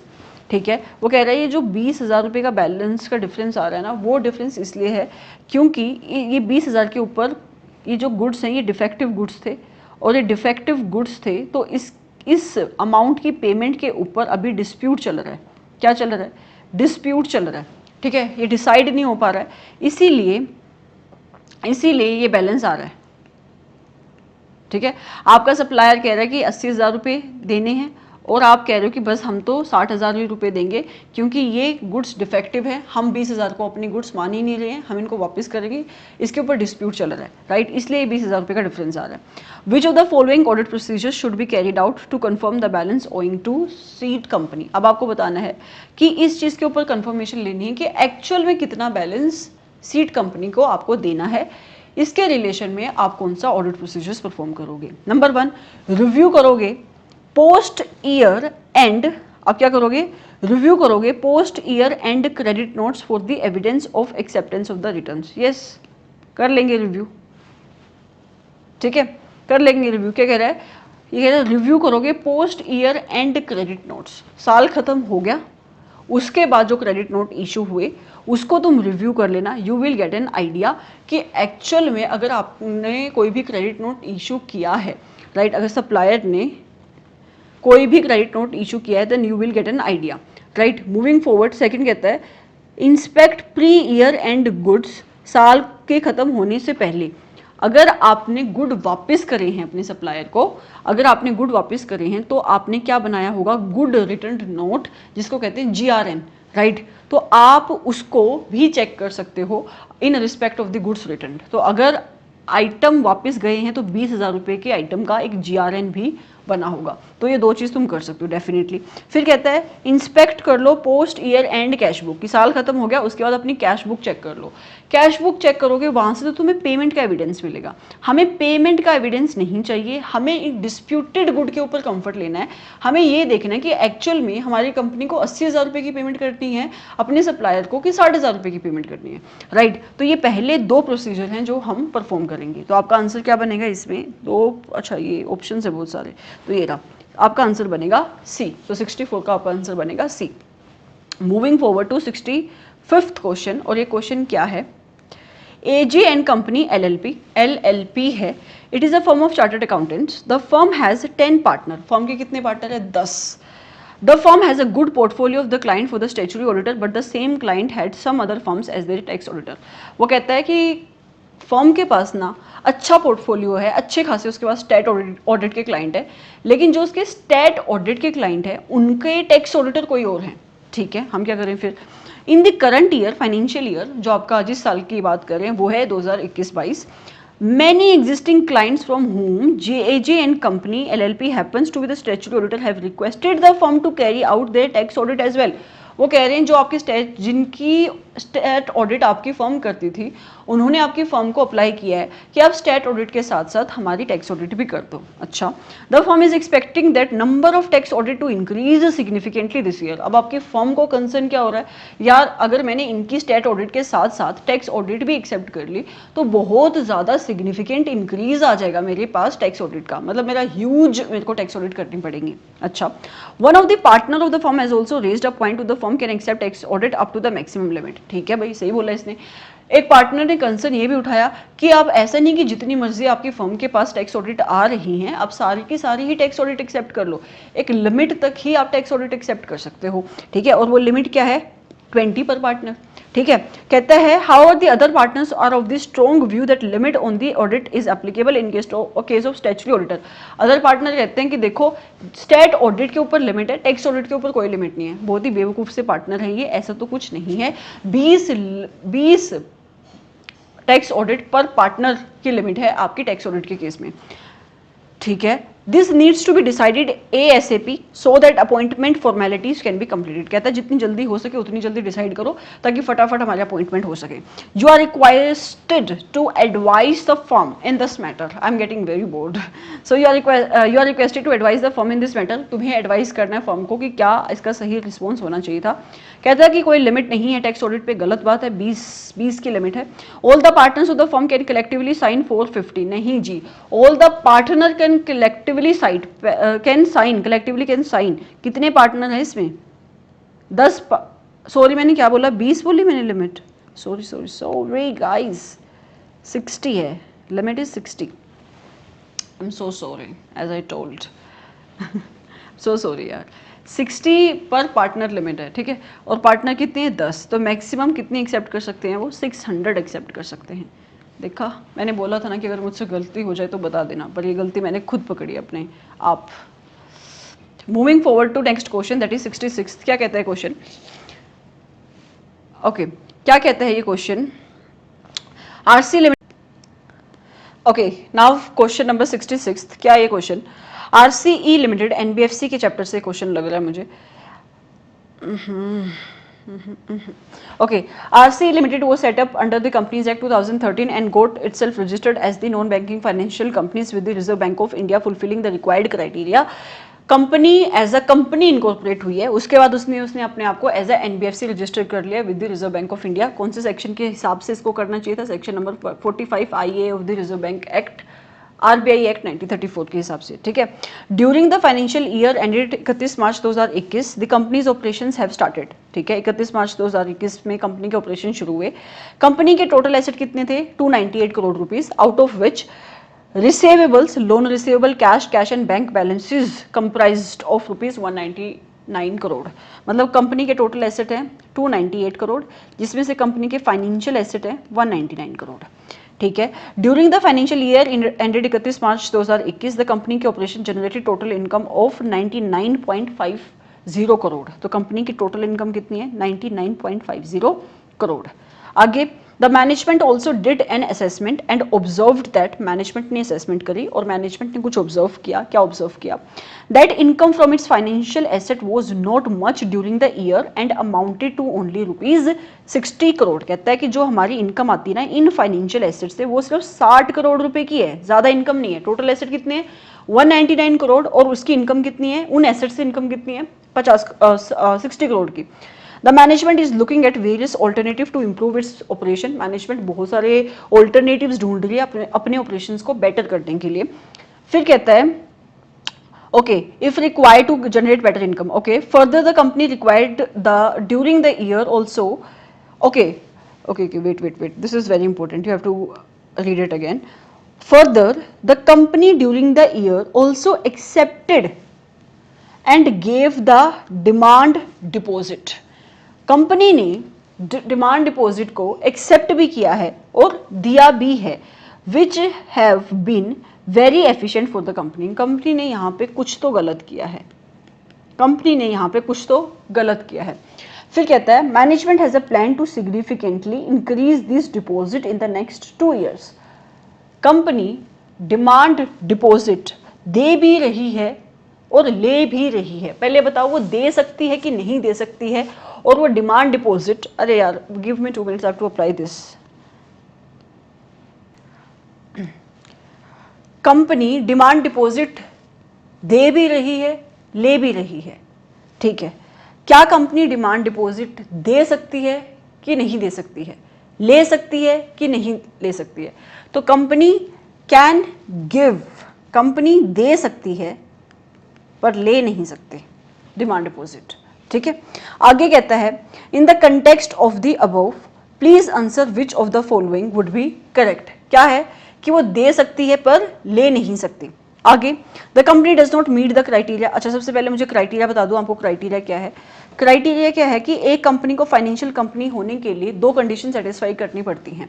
पहली कंडीशन, जो उसके फाइनेंशियल एसेट हैं those should be more than 50% of total asset. तो इसके financial asset है 199 और इसके total asset है 298। तो परसेंटेज निकालो कितने बनते हैं? ये बनता है 199 डिवाइडेड बाई 298 इंटू में 100। सो ये आता है अराउंड 67%, ठीक है। फिर कहता है तो अच्छा, इसके साथ दूसरा क्राइटेरिया है कि जो कंपनी को इनकम होती है इन फाइनेंशियल एसेट से, वो इसकी टोटल इनकम से 50% से ज़्यादा की होनी चाहिए। तो कंपनी की फाइनेंशियल एसेट से इनकम है 60 करोड़ की और इसकी टोटल इनकम है 99.50 करोड़ की। इसको मल्टीप्लाई कर दो 100 से, 60 डिवाइडेड बाई 99.50 इंटू में 100, आपका आता है 60%। तो ये भी 50% से ज़्यादा है। अगर कोई भी कंपनी दोनों इन क्राइटेरिया को सेटिस्फाई कर जाती है तो वो कंपनी फाइनेंशियल कंपनी होने का स्टेटस उसको मिल जाता है। तो क्राइटेरिया तो इसने सेटिस्फाई कर लिया। फिर कहता है further it can not accept and give demand deposit. क्या कह रहा है? कंपनी क्राइटेरिया मीट नहीं करी, ये गलत बात है। कंपनी क्राइटेरिया मीट करी तो ऑप्शन गलत है। Company does not meet the criteria, ये भी ऑप्शन गलत है। Company meets the criteria of the financial assets and income, सही बात है। An NBFC can only accept demand deposit but can not give demand deposit. Company दे सकती है, ले नहीं सकती डिमांड डिपॉजिट, ठीक है। और यहां पे क्या लिखा है कि कंपनी एक्सेप्ट कर सकती है डिमांड डिपॉजिट पर दे नहीं सकती, ये उल्टा लिखा है तो ये गलत है। So company meets the criteria of the financial asset and income, yes meet करती है। An NBFC can only give demand deposit, मतलब वो दे सकती है डिमांड डिपॉजिट लेकिन वो ले नहीं सकती डिमांड डिपॉजिट। ले नहीं सकती का मतलब पता है क्या है? जैसे कि तुम बैंक में जाते हो ना, बैंक को तुम क्या करते हो, सेविंग अकाउंट में पैसे डलवाते हो, तो बैंक तुमसे एक तरीके से डिमांड डिपॉजिट एक्सेप्ट करता है। डिमांड डिपॉजिट क्यों कहते हैं इससे? कि तुम बैंक से जब भी अपने पैसे को डिमांड करोगे, बैंक को तुम्हें उस पैसे को वापस देना पड़ेगा, राइट। तुम एटीएम में जाते हो, कैश अपना कैश निकाल सकते हो, तो वो ऑन डिमांड तुम पैसा मांग रहे हो, जाके तुम चेक लगवा सकते हो, विड्रॉ करवा सकते हो। ऐसा फंक्शन आपकी एनबीएफसी नहीं परफॉर्म कर सकती। तो एनबीएफसी सिर्फ डिमांड डिपॉजिट को दे सकती है, वो ले नहीं सकती। It cannot accept any demand deposit.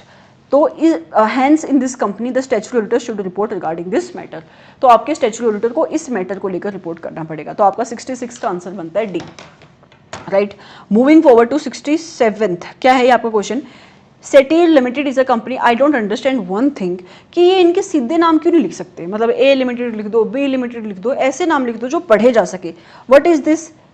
सेटीर limited, Satir बोले इसको, क्या बोले? मतलब I just anyways, Setir limited is a company in which 59% of the paid up share capital is held by Punjab government. 59% of the paid up share capital is held by Punjab government. Section 2 subsection 45 of Companies Act 2013 क्या कहता है? A company will be called as a government company when, जिसके अंदर at least 51% of the paid up share capital या तो central government खुद से hold करती है, या तो central government plus state government hold करे, या वन और मोर स्टेट गवर्नमेंट्स होल्ड करें, ठीक है। ऐसी कंपनी को कहते हैं गवर्नमेंट कंपनी, सिंपल।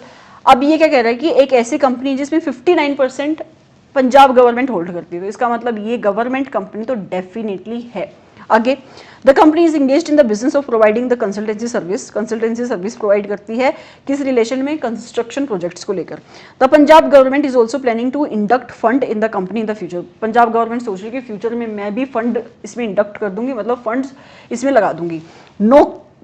फिर से वही बात, Naukri limited is a company which is controlled by Setir limited. कोई नौकरी लिमिटेड है जिसको आपकी ये कंपनी कंट्रोल करती है, तो मैं बोल सकती हूँ ये आपकी क्या होगी? सबसी कंपनी है। द बिजनेस ऑफ नौकरी limited is construction and has annual turnover of 2500 crore. इसका भी बिजनेस कंस्ट्रक्शन का है और इसकी एनुअल टर्नओवर है 2500 करोड़ की, ठीक है। अभी तक इसमें क्वेश्चन क्या है मुझे नहीं समझ में आ रहा।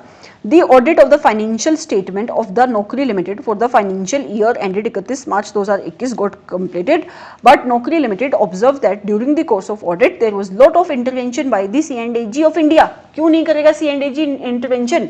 करेगा ना, वो तो आपको टेस्ट ऑडिट भी करवा सकता है, सप्लीमेंट्री ऑडिट भी कंडक्ट करवा सकता है, क्योंकि it is a government company, right. फिर कहता है ये सारे सेक्शन जो मैं बोल रही हूँ कंपनीज एक्ट के सेक्शन है। Wherein C&AG was giving direction to the auditor, बिल्कुल दे सकता है वो डायरेक्शन ऑडिटर्स को। On the manner in which audit should be conducted, बिल्कुल दे सकते हैं, सही कर रहा है, बिल्कुल सही जा रहा है वो।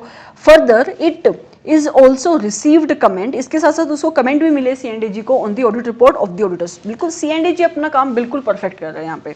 नौकरी limited is seeking legal opinion to go against CNG. अब नौकरी लिमिटेड का दिमाग हिल चुका है, वो कह रही है मैं आपके सीएनडीजी के जो ऑडिटर हैं इनके खिलाफ जाऊंगी, ये ऐसी हरकतें कर रहे हैं, ठीक है, so that they can avoid unnecessary interference of the CNDG and is also looking to have new auditors. उसके साथ साथ कह रही है कि मैं अपने ऑडिटर्स को भी चेंज करूंगी, with whom they have also have an engagement letter with the terms of those auditors do not accept any interference of the CNDG. कह रही है मैं अपने ऑडिटर्स को चेंज करूंगी और जो मेरे नए ऑडिटर्स आएंगे ना उनके साथ मैं एक ऐसा एंगेजमेंट लेटर बनाऊंगी कि उस एंगेजमेंट लेटर के अंदर ही लिख दूंगी कि आगे से ये सीएनडीजी इंटरफेयर ही नहीं करेगा इन सारे मैटर्स में। बताओ, राइट। फिर कहता है इन दिस कंटेक्स्ट एडवाइज करो तुम इसको कि क्या है सही एक्शन, तो तुम ही बता दो मुझे, मैंने आपको आंसर बता ही दिया बट फिर भी ऑप्शन पढ़ लेते हैं। The stand of the existing auditor should have been better. क्यों भाई बेटर? बिल्कुल इंटरफेयर कर सकता है, उसका राइट है, सेक्शन ने उसको राइट दिया है, 143 सेक्शन में ऐसी प्रोविजन है, ठीक है। आगे चलो, management could have planned the audit work better. Management को प्लानिंग बेटर कर लेनी चाहिए थी, including the same terms in the engagement letter with existing auditor instead of appointment. क्या बोल रहा है, कुछ भी बोल रहा है। सीएनडीजी कुछ तो इसमें ना एमसीक्यू में ऐसे ऑप्शंस होते हैं जिसकी सेंस ही नहीं बनती है। आगे, सीएनडीजी की involvement could have been accepted. Could have been accepted नहीं, it has to be accepted. ये कुड हैव बीन एक्सेप्टेड का मतलब क्या होता है? कुड हैव बीन एक्सेप्टेड का मतलब है हम कर लेते एक्सेप्ट अगर if this was the audit of settle limited, कि अगर ये होल्डिंग कंपनी की ऑडिट होती तो हम एक्सेप्ट कर लेते, लेकिन ये सब्सिडरी कंपनी के बीच में भी सीएनडीजी अपनी नाक अड़ा रही है, क्या बात है। अच्छा, ये पता है क्या हो रहा है? Section 2 sub section 45 of the companies act मैंने आपको बताया, उस हिसाब से सेटेल लिमिटेड तो है गवर्नमेंट कंपनी, पर एक होल्डिंग कंपनी की सबसी कंपनी भी गवर्नमेंट कंपनी है। तो इसका मतलब इस केस में जो आपकी नौकरी लिमिटेड है ना, it is also a government company, right. इसलिए ये सीएनडीजी आपकी टांग अड़ा रहा है बीच में। आगे चलना। अच्छा, तो ये क्या कुड हैव बीन नहीं, it has to be accepted. आगे कह रहा है stand of the Naukri limited is wrong. Thank god कोई तो आंसर आया कि stand of the Naukri limited it is wrong as the CNDG may get involve. Yes, he अगर सीएनडीजी को ठीक लगता है ना, वो सप्लीमेंट ऑडिट भी करा सकता है, वो टेस्ट ऑडिट भी करा सकता है, वो डायरेक्शन भी इशू कर सकता है, उसका मन है, उसको राइट मिला है एक्ट में, उसको सेक्शन ने पावर दी है, राइट। तो ये आपका आंसर बनता है। Moving forward to next question, that is question number 68। क्या कहता है क्वेश्चन? CGN लिमिटेड is a large company engaged in the business of oil exploration in India. ठीक है, बहुत बड़ी कंपनी है, ऑयल एक्सप्लोरेशन का काम करती है, तेल निकालती है। The Tamil Nadu government and the central government hold 37% and 20% respectively. तो मतलब टोटल कितना बन गया इनका? 57%। अभी डेफिनेशन बताइए, गवर्नमेंट कंपनी की डेफिनेशन क्या होती है?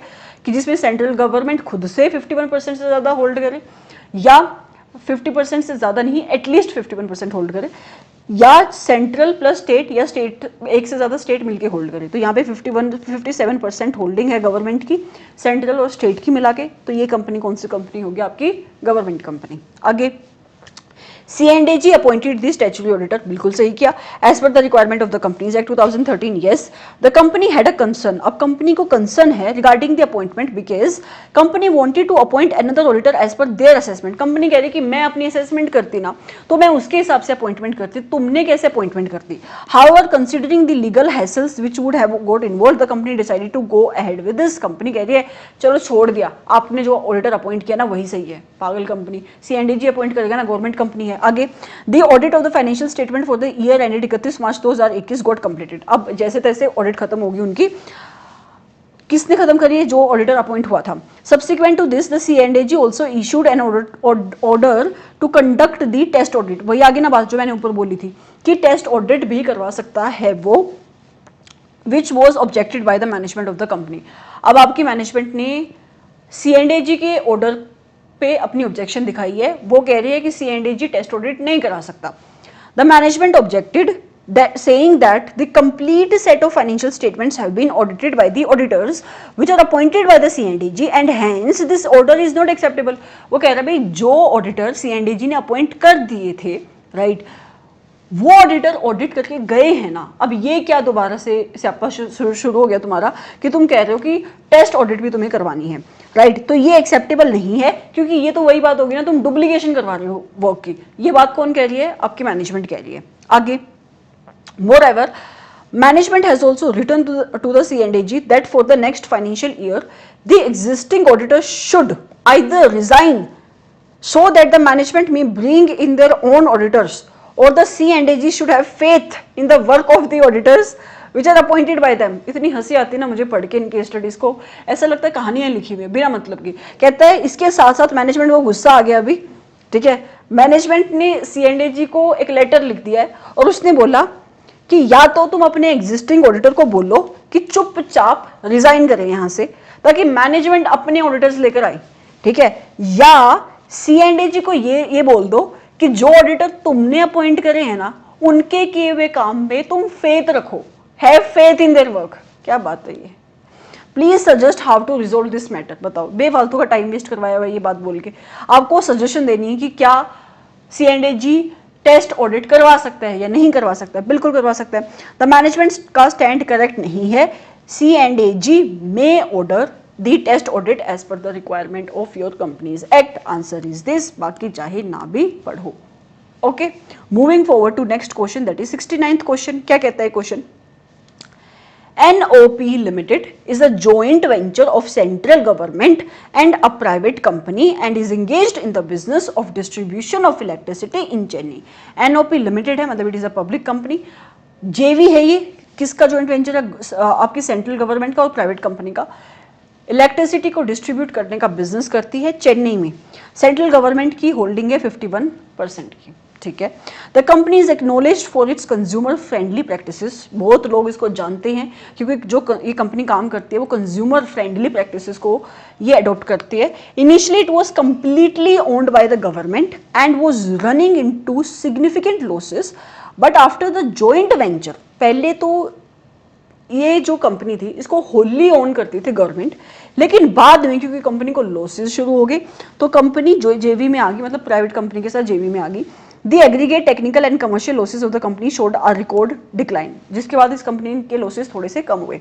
फिर कहता है the operations of the company have improved significantly, company के ऑपरेशंस भी इंप्रूव हुए as claimed by the management of the company, ऐसा मैनेजमेंट क्लेम कर रही है। अच्छा, the C&AG wants to conduct the performance audit, करवा लो performance audit of one of the department of the company through a subordinate office of the Indian Audit and Accounts Department। अच्छा, for this purpose the audit program has been finalized। सही बात है, audit program बनाना पड़ेगा तो वो भी finalized हो गया।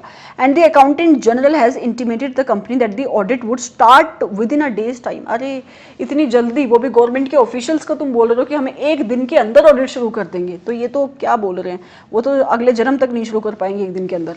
क्या कह रहे हैं? The company is concerned because the program which has been received from the accountant general is quite detailed and would involve significant time. बिल्कुल, जो ऑडिट प्रोग्राम उन्होंने बना के दिया है वो डिटेल्ड प्रोग्राम है और एक दिन में ऑडिट नहीं शुरू हो सकती। सही कंसर्न है इनका। Further, the management of the company is quite surprised as to why this audit should be conducted। आपके मैनेजमेंट का तो कंसर्न ही अलग होता है। जिस हिसाब से क्वेश्चन लिखते हैं ना, यहाँ पे मैनेजमेंट के कंसर्न बहुत फनी होते हैं। मैनेजमेंट का कंसर्न है कि ये ऑडिट हो ही क्यों रही है। So the concern of your management is this can be very monotonous, teaching alone, and that too case studies, right? And that too of a subject which I already know. I already know the answer to this question. So how I can teach these case studies as if I don't know the answer, so that I can create a suspense alone in my room in front of a camera. And so yeah, so that's the only sense of humor I can have right now. It's the only source of humor I have right now. Okay, so management is very funny. Further, the management of the company is quite surprised as to why this audit should be conducted, as this is not a company subject to such types of audit as per law. ठीक है, देख लेते हैं। आपकी management का concern बहुत ही अलग सा कंसर्न है। The management of the company would like to have your inputs in respect of this matter. आपकी कंपनी के मैनेजमेंट आपका ओपिनियन चाहती है इस मैटर पे। प्लीज आप गाइड करो कि क्या आपका ओपिनियन है। The notice for such type of the audit should give reasonable time to the management to prepare themselves. Further, it should not be a detailed audit requiring significant time for the company. जब तक इन्होंने ये बात बोली यहाँ तक कि भाई थोड़ा सा इनको टाइम तो देना चाहिए था, तब तक तो हम सेटिस्फाइड थे। ये आगे क्या बोल दी कि तुम ऑडिट प्रोग्राम ना बनाओ। मतलब डिटेल्ड ऑडिट प्रोग्राम बनाने की तुम्हें क्या नीड है, तो इस बात से ये ऑप्शन हो जाता है गलत। आगे, द C&AG में conduct such type of audit, बिल्कुल कर सकती है। हमने PSU ऑडिट के चैप्टर में हम इस बात को पढ़ते भी, परफॉर्मेंस ऑडिट कंडक्ट कर सकती है in respect of NOP Limited, which would get covered in this criteria. However, notice for conducting such type of audit should give a reasonable time. Yes, that's what we were looking for, कि आपकी management को एक sufficient time तो दो कि वो अपने आप को प्रिपेयर कर सके, अपनी बुक्स ऑफ अकाउंट्स को एक जगह पे ला के रख सके, तो sufficient time should be given. आगे, in case of JV such type of audit can not be performed, इसको काट दो, ये कुछ भी लिखेगा अब आगे देखना। In case of JV such type of audit can not be performed as per companies act 2013। हमने कोई ऐसी प्रोविजन पढ़ी कंपनीज एक्ट में कि ऐसी ऑडिट नहीं हो सकती? नहीं पढ़ी ना, तो नहीं होती, तो आपका आंसर क्या बनेगा? बी बनेगा। Moving forward to next question. मैं इतना सोचती हूँ कि एक क्लास में ज्यादा क्वेश्चन करा दूं, लेकिन मुझे लगता है कि मैं ज़्यादा डिटेल में इन MCQs को कवर कराती हूँ, और अभी तो केस स्टडी तो शुरू भी नहीं हुई, तो इतना ही मैं डाल दूंगी क्लास को, फिर आगे हम आगे कंटिन्यू करेंगे। जैसे जैसे ये MCQ हो रहे हैं आप वैसे वैसे इनको कवर करते रहो। आप 20 के सेट्स में भी अगर आप कवर कर रहे हो ना इन MCQs को, तो आपके लिए वो बहुत ज़्यादा वैल्यू एडिशन है। अगर आप एक साथ करने की कोशिश करोगे ना, तो एक साथ पॉसिबल नहीं है। अगर आप मुझे स्पीड पे भी चलाओगे तो भी आप बेवकूफ़ हो, मुझे तो लगता है। ठीक है, आप आराम से ही करो, आराम से मस्त होके करो। अगर आपको लगता है कि आपके पास सारा दिन टाइम नहीं होता है, तो आप सोने से पहले देख लो 15-20 मिनट की क्लास। MCQ ही तो है, आप लेट के देख सकते हो, लाइट्स बंद करके सुन सकते हो कि क्या बात हो रही है, क्योंकि ये कहानी है एक तरीके से, right. Moving forward to 70th question. आज की क्लास का ये लास्ट क्वेश्चन है, इसके बाद मेरी रेगुलर क्लास का टाइम हो गया। अगली क्लास में फिर बात करेंगे कभी भी, लेट्स सी कि कब आता है वो दिन। मुझे नहीं पता कि क्लास में डालूंगी कब, लेकिन जब भी डालूंगी anyways. AJ Petroleum and Refining Limited is a Maharatna central PSU, ठीक है। महारत्ना, नवरत्ना, ये कंपनीज का नाम आपने सुना होगा। वैसे ही हमारी AJ पेट्रोलियम कंपनी है, और कंपनी का रजिस्टर्ड ऑफिस कहाँ पे है? कंपनी का रजिस्टर्ड ऑफिस है उत्तरांचल में। Okay, it is engaged in the business of oil refining, pipeline, transportation, marketing, exploration and production of crude oil and gas, petrochemicals, gas marketing and other downstream operations. दोबारा से नहीं पढ़ूंगी, ये सारे काम company करती है। आगे, the PSU has global aspirations for which it management is working on various plans programs so that the same can be achieved in the future. अब कंपनी को सिर्फ इंडिया में नहीं रहना, कंपनी कह रही मुझे ग्लोबल होना है, और इसी के लिए कंपनी काम कर रही है। It is also planning to pursue diverse business interests by setting up various JVs with reputed business partners from India and abroad to explore global opportunities. इसीलिए इंडिया JV, ये वाली कंपनी JVs बना रही है इंडियन पार्टनर्स के साथ, और जो आपके इंटरनेशनल कंपनीज हैं उनके साथ, ताकि वो ग्लोबल मार्केट में अपनी प्रेजेंस बना सके। कंसिडरिंग दीज ऑब्जेक्टिव्स, इस ऑब्जेक्टिव को ध्यान में रखते हुए एंड अदर फैक्टर्स को ध्यान में रखते हुए, C&AG ने डायरेक्ट किया है कि इस कंपनी की तुम ना परफॉर्मेंस ऑडिट कराओ in respect of the certain activities functions which has been in the project। ठीक है, कि जो भी इसके कुछ एक्टिविटीज चल रही हैं, जो भी इसके ऑनगोइंग प्रोजेक्ट है, उनके रिलेशन में क्या बोला है C&AG ने कि इसकी परफॉर्मेंस ऑडिट कराओ। Before starting the audit the detailed scope and composition of the audit team वो शेयर्ड विद द मैनेजमेंट। करनी भी चाहिए थी। ऑडिट को शुरू करने से पहले कौन कौन आपकी ऑडिट टीम की कॉम्पोजिशन क्या होगी, कौन कौन लोग उसमें होंगे, और उसका स्कोप क्या होगा, आपकी मैनेजमेंट के साथ शेयर कर दिया गया। एंड उसके साथ साथ इसकी टेंटेटिव टाइमलाइंस क्या होगी, मतलब कब तक ऑडिट खत्म हो जाएगी, इसको भी आपकी मैनेजमेंट के साथ शेयर कर दिया गया इस बात को। But also given with which the management was fine, और मैनेजमेंट को कोई इशू भी नहीं था, management was okay with it.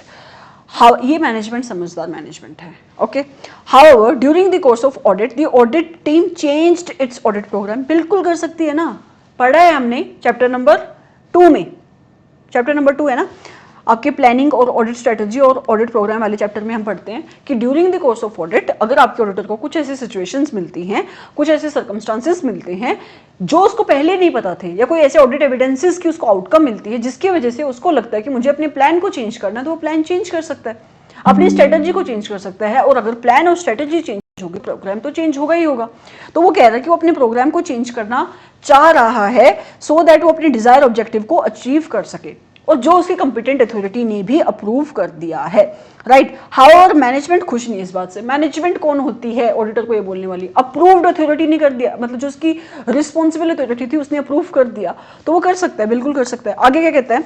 The management wants the audit team to conclude the audit. Management कह रही है कंक्लूड करो इस ऑडिट को विद द सेम स्कोप। जो भी हमने इनिशियली आपको आप लोगों ने हमें स्कोप बताया था ना और टाइमलाइन बताई थी उसके अकॉर्डिंग तुम इस ऑडिट को कंक्लूड करो। As this is a special type of audit. वो कहता है कि ये क्या तुम बात कर रहे हो, ये स्पेशल टाइप की ऑडिट है, ये परफॉर्मेंस ऑडिट है, ये स्टेट ऑडिट नहीं है जो तुम्हारा मन चल रहा है, तुम अपने प्रोग्राम्स को चेंज कर रहे हो।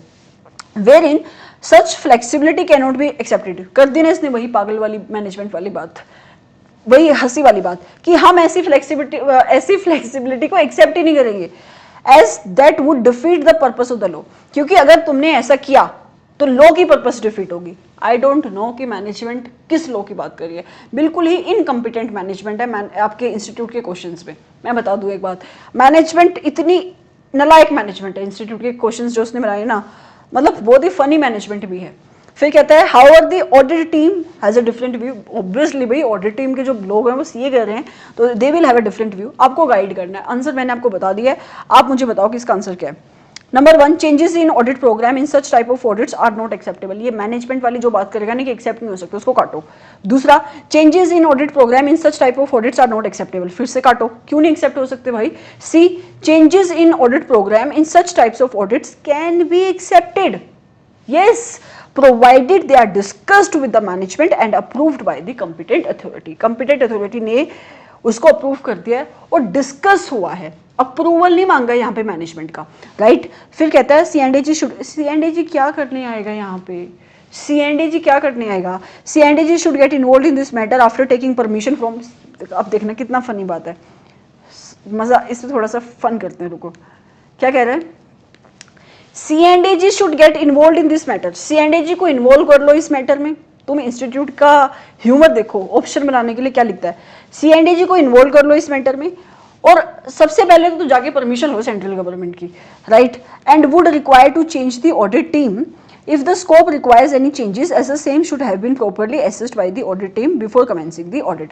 वो कह रहा है परमिशन भी इस बात की लो कि कहीं हमें ऑडिट टीम को चेंज करने की जरूरत तो नहीं है, क्योंकि यही ऑडिट टीम है जो कह रही है प्रोग्राम को चेंज कर दो, जबकि हमने इनिशियली अपने स्कोप में एक अलग तरीके का प्रोग्राम सेटल किया था।